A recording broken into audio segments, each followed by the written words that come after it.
grateful that you've agreed to come and talk to me about some of these questions that I have today. I'm excited to be here. Awesome. So do you want to just open us up by telling us just a little bit about yourself or a little bit about your story? Well, whenever I was in high school, that's when it all really started. It started off small with addiction, like with drinking and then getting high. And then after high school, I went into more like prescription medicine that I was being prescribed, not really, not really quite understanding what could happen once I started taking more. You know what I mean? Right. It was like I didn't see the harm in it. And that's whenever I started really just abusing my medications and getting into all that. Fast forward in time, I became a mother and I had my daughter, and I was being treated for ADHD. I was taking Adderall. And at first it was good, and then at the end of the day I'd start to get tired, and start taking more, and before I knew it, I was in a really, really ugly addiction. And then I later replaced that Adderall with meth. And once that happened, everything changed. My family split. I ended up becoming suicidal and really struggled. Actually, most of my life I struggled with suicidal stuff. But it was scary. It was just really scary.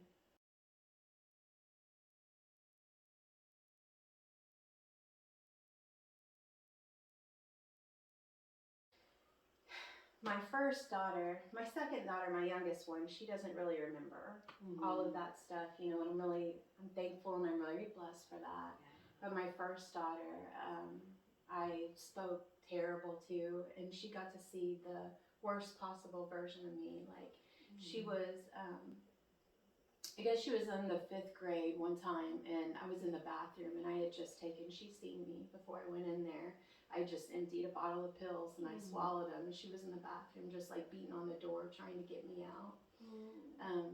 I put her through a lot. I yelled at her a lot, and to the point where she went to go stay at my brother's and just couldn't be in that toxic environment anymore. So how long did she stay over there?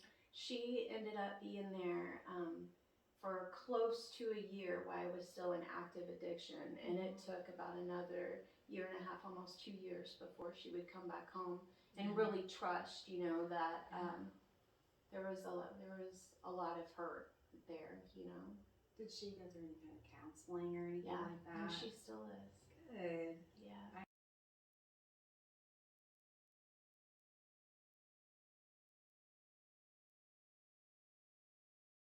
Did you get through this at all with your doctor, or how did that come about? We did try, and on my last suicide attempt, I was taken to the emergency room and ended up having to go to Cross Point. And I did all that, and I was in counseling, and I was doing all the steps of like Celebrate Recovery and different NA and AA meetings. And it would extend my sober time to where, like, if I ran out, I wouldn't get it again for a couple weeks. Like, but there was no breakthrough made until God came in my life and truly restored everything. And it was March of 2018. I went to this banquet, the Hickory Grove Great Banquet. And there, I totally received, my family loved me, I wasn't unloved, but I received a love there that really showed me who Jesus is. And people came around beside me that I could tell all of the ugly, dirty parts of me, and they still loved me anyway, and they wasn't leaving me. And they stood by my side, and they helped me through that and prayed scripture over me, and that was my breakthrough. And I just couldn't imagine where I would be without Jesus. So was your family and your community that you had before the banquet, were they supportive of you in those ways to where you just received it differently there? Was it just that was the timing of the Lord? Like, what do you think that it was that set you up for that moment? Like, were you lacking a community support before then? Like, yeah. And I don't mean this against my family at all, because they do love me, but right. whenever I came out and I let them know, you know, that I was struggling, like it angered them that was behind it, you know. Yeah. It looked like mental illness, and they had accepted that. But once they knew that meth and all of that was in the picture, like they were angry. I lived with my mother at the time. She was so concerned for my children, as she should be. So how has recovery looked since you started to overcome in the first place? Like, what's the last couple of years look like for you? So much different. So, growing up, suicide was always a thing that would happen, like around holidays and birthdays, and big events would always just stress me out, and none of that. You know what I mean? Like, we can have Christmas and actually enjoy Christmas. So, like, and birthdays are laid back and relaxed, and Jasmine, her grades and everything really went up, and Trinity, she got baptized at church, you know what I mean? Like,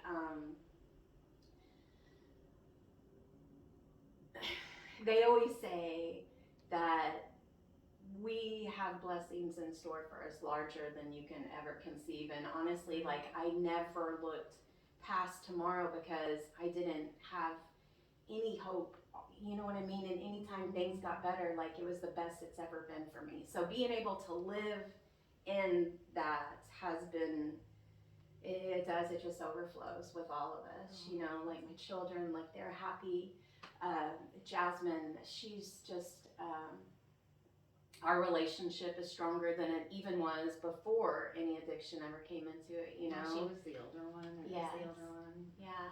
And I think that seeing everything that I've went through has changed her way of looking to where she stays out of trouble, you know what I mean? Because she doesn't want anything to do with that, because she's seen what it does, you know?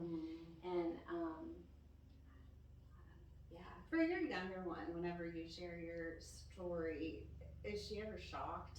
No. Like, it's what mom talks about. This is how she's overcome. Yeah, and it's really just already put in her, like, there's no doubt who Jesus is for her, and the miracles that could be made, and how important sobriety is, you know. She, and I still go to Road to Recovery meetings on Sunday nights. Church and Trinity had come along with me, and it's just like second nature. They're just, you know, they're her family as much as they are mine. She's just so, she's very supportive of it. Oh, that's wonderful. Yeah. And your relationship with family members, like your parents, everything, like your mom, everything Completely has been restored. Wow. Yeah.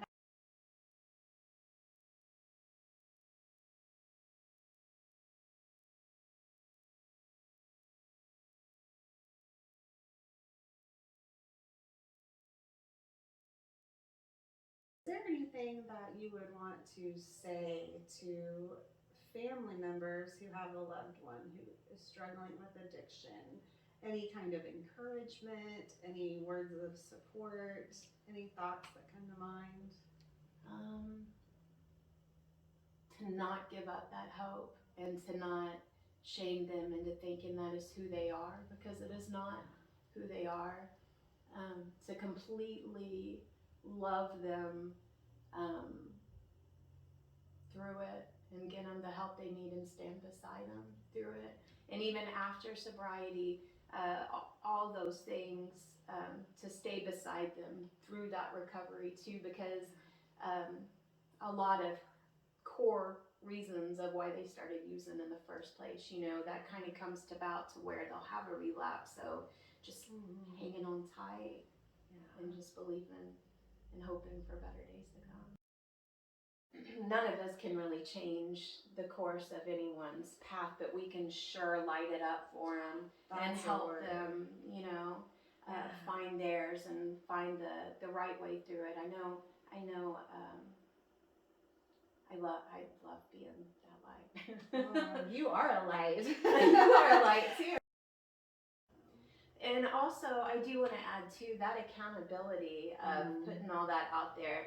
Yes, I mean, it is the love coming in. I feel that that's so needed, but they also, like, they need to keep me in check too and keep me open, just because I mean, I don't ever want to use meth again, but if there's ever a point where a flag comes up, like, I need to be able to recognize that and talk to them about it. And so that's really important too. So do you Just have to- specific people that you do that with, Oh. or that you would feel open enough to do Yeah, that with? I'm a super I'm not scared to say how I feel kind of person. You know what I mean? I can identify with Yeah. that. Yeah, so even my daughter is actually one of them, and I hate doing that to her, but she also likes to walk along on that recovery with me. You know what I mean? And my mom, and then there's people at church and spiritual directors and stuff. Like, I do have. I'm really blessed in that area, but I did have to put myself in that situation. I had to want that. I had to be willing and receive it. And at first I wasn't so willing with it. They were kind of driving me crazy, and I just wanted to be like, stop. But that was my they fought favorite through. part of your story when you shared about. Will you share that with us real quick though? Like about what that looked like. I was sober, but I really didn't still want to be, Right. and I would start thinking about it, and they would call me and just be blowing up my phone and coming over, and it's like I never had a minute to like really think, and it was absolutely driving me crazy, but they fought through that, and it couldn't have been more perfect. CPS was actually called on my younger daughter's father twice that summer. So that even trying to make sure I stayed clean just in case, because I didn't want to get in trouble. Like all of these things were just like lining up on reasons to stay sober, and it got me through all of it. And I'm so thankful for that. I'm thankful for friends that pursue even when it's not always wanted. But they love you and show up anyway.